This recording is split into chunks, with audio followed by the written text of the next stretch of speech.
Hey, welcome back to 7-Minute Books. I'm Sam, and today we're talking about Valley of Genius by Adam Fisher. Sophie, have you ever wondered if the tech legends we hear about were really as visionary as we think? Oh, all the time. And this book is the perfect answer. It's an oral history of Silicon Valley, so you hear directly from the engineers, the VCs, the hackers, even the journalists who were there. It's like listening to a bunch of brilliant, messy people tell the real story, not the polished one. Right, and the first thing that hit me was that it didn't start in a garage. It started with hobbyists in the 1970s, like the Homebrew Computer Club, a bunch of tinkerers meeting in a Menlo Park garage. Exactly. And Steve Wozniak describes the Apple I not as a business plan, but as a gift to the club. He wanted to show off his design. That ethos of sharing and open collaboration was the original operating system of the Valley. But then money and ambition showed up, and things got complicated. The book shows Steve Jobs not just as a visionary, but as a master manipulator. There's this story about him hiring Wozniak to design Breakout for Atari for a fraction of the fee, and he pocketed the difference. Yeah, it's not a hagiography. You see Jobs from every angle, the charismatic leader and the demanding tyrant.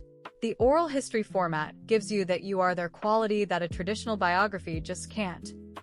And then there's the story of the graphical user interface and the mouse. Xerox PARC had invented it, but they didn't see its potential. So Jobs visits and, as one engineer put it, saw the future and stole it. The book doesn't judge that. It presents it as a fundamental dynamic. Right, innovation is messy. It's borrowing, improving, and selling. The Macintosh wasn't the first GUI computer, but it was the first one that felt magical. They obsessed over everything, from the cursor shape to font rendering. Then the focus shifts from hardware to software. Bill Gates is presented as a different kind of genius, not a product visionary like Jobs, but a ruthless businessman who could see the chessboard several moves ahead. And the battle between Apple and Microsoft isn't good versus evil. It's a clash of two philosophies, the closed, integrated system versus the open, licensed platform. That framing really helped me understand the whole landscape. Absolutely. Then we hit the early internet, which the book describes as a digital gold rush. The story of Netscape is wild. Mark Andreessen and Jim Clark took the company from zero to $1 billion market cap in record time. It was a signal that the internet was the next great economic engine. But that manic energy led to the dot-com bubble. The book doesn't just chronicle the crashes. It explores the psychology, the collective delusion that profit and loss no longer applied. You hear from founders of Pets.com and Webvan, companies burning billions with no clear path to profitability. It's like listening to people in a fever dream. But the book argues the crash was necessary. It cleared the hype and left behind the real substance: Amazon, eBay, and Google.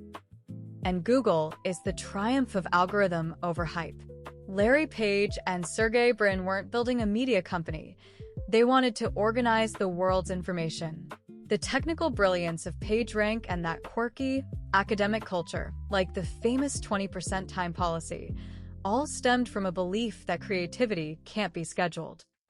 Yeah, they built the most efficient advertising machine in history, but they did it by solving a real problem for users. Then we get to the iPhone, which is like the ultimate synthesis of the two philosophies: a closed, integrated system like the Mac, but also a platform for a vast ecosystem of apps. The development was a bet the company gamble, and it paid off spectacularly. The iPhone didn't just change the phone. It put a powerful computer in everyone's pocket and created the conditions for the app economy, the gig economy, and the social media revolution. And then there's Facebook, which is the most troubling story. Mark Zuckerberg is portrayed as a brilliant but socially awkward programmer who accidentally created a tool that reshaped human interaction. The book traces its evolution from a college directory to a global behemoth. It doesn't shy away from the darker side: privacy scandals, misinformation, and the realization that the attention economy can be destructive. The founders believed they were making the world more open and connected. The book leaves you to judge whether they succeeded.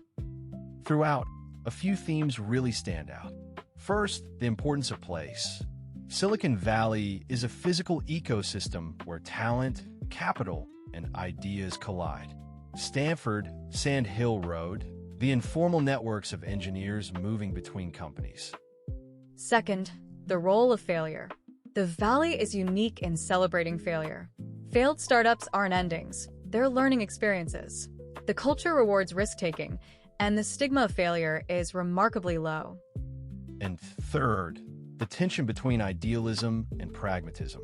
The Valley was founded on a utopian vision of technology as a force for good, but that idealism has repeatedly been corrupted by greed and the pressure of the market. The most powerful insight, though, is the sheer randomness. The people who built the digital world weren't omniscient visionaries. They were stumbling, improvising, and making it up as they went along. The success of Google, the iPhone, and Facebook wasn't inevitable. It was 1,000 small decisions, lucky breaks, and moments of sheer stubbornness. The book demystifies the genius of Silicon Valley and reveals it as a deeply human story of ambition, collaboration, conflict, and in relentless optimism. Yeah, and I think that's what I'm taking away. It's not a paradise. It's a human ecosystem with all the beauty and ugliness that implies. And this book captures that perfectly. For me, the takeaway is that innovation is messy and accidental. We don't need to wait for a genius. We just need to create spaces where brilliant, flawed people can collide and stumble into the future. And if you want to hear more stories like this, the whole library is over at 7minutebooks.com/app. You get over 6,000 fiction and nonfiction titles you can read or listen to in any language, starting at $2.99 a month, $9.99 a year, or $19.99 once for lifetime access. So, in the end, Valley of Genius is a chorus of voices that shows us the future wasn't designed. It was stumbled into. And that's oddly comforting. We'll see you in the next one.